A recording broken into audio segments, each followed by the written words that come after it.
4 महीने बीत रहे थे। जीजाबाई सुबह उठती, स्नान पूजा अर्चना समाप्त करने में सूर्योदय होता। उसके बाद रसोई में लक्ष्मीबाई के साथ खाना पकाने में कुछ समय बिताती। पोथी पढ़ने के बाद भोजन, कुछ विश्राम। शाम को पैर मुक्त करने के लिए बाहर जाती। हर 1-2 दिन में कभी कभी शिवाई के दर्शन के लिए नीचे उतरती। भगवान के दर्शन के लिए पैदल ही जाती। पालकी से जाने की विनती करने पर भी जीजाबाई ने कभी विश्वासराव की नहीं सुनी। गढ़ पर आकर जीजाबाई को 4 महीने होने को आए। दोपहर में जीजाबाई महल में सोई थी। लक्ष्मीबाई नीचे जामखाने पर कुछ सिलाई कर रही थी। सेविका जीजाबाई के पैर की मालिश कर रही थी। ऐसे ही लक्ष्मीबाई ने पूछा, महारानी।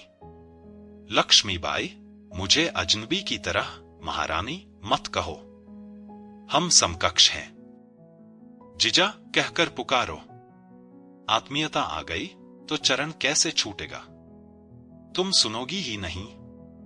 क्या पूछना है? बताओगे?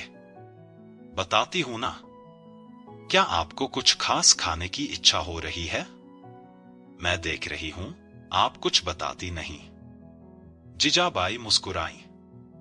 सच कहूं लक्ष्मीबाई, मुझे खाने पीने की कोई लालसा नहीं है। मन करता है घोड़े पर सवार होकर दौड़ लगाऊं, कमर में तलवार बांधूं, किले की ठंडी हवा पीऊं, पर्वत पर खड़े होकर नीचे के मैदानों को आंखें भरकर देखूं। किस्मत से मेरी सारी मनोकामनाएं पूरी हुई हैं। लक्ष्मीबाई मुस्कुराई। वे सिलाई का काम समेटने लगी। जीजाबाई ने पूछा, उठे क्यों? आप आराम करें, थोड़ा सो जाएं, अच्छा लगेगा।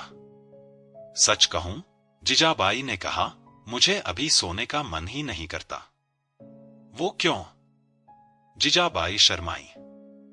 पेट पर हाथ रखते हुए उन्होंने कहा, क्योंकि यह खेल रहा है ना। लक्ष्मीबाई बेचैन हो उठी।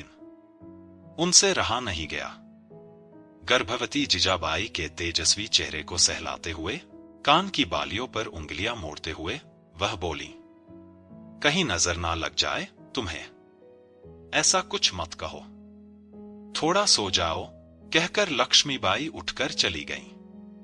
संध्या के समय जीजाबाई लक्ष्मीबाई दासी परिवार के साथ टहलने के लिए बाहर पड़ी और द्वार पर ही सेवक विठू आया। विठू, क्या बात है?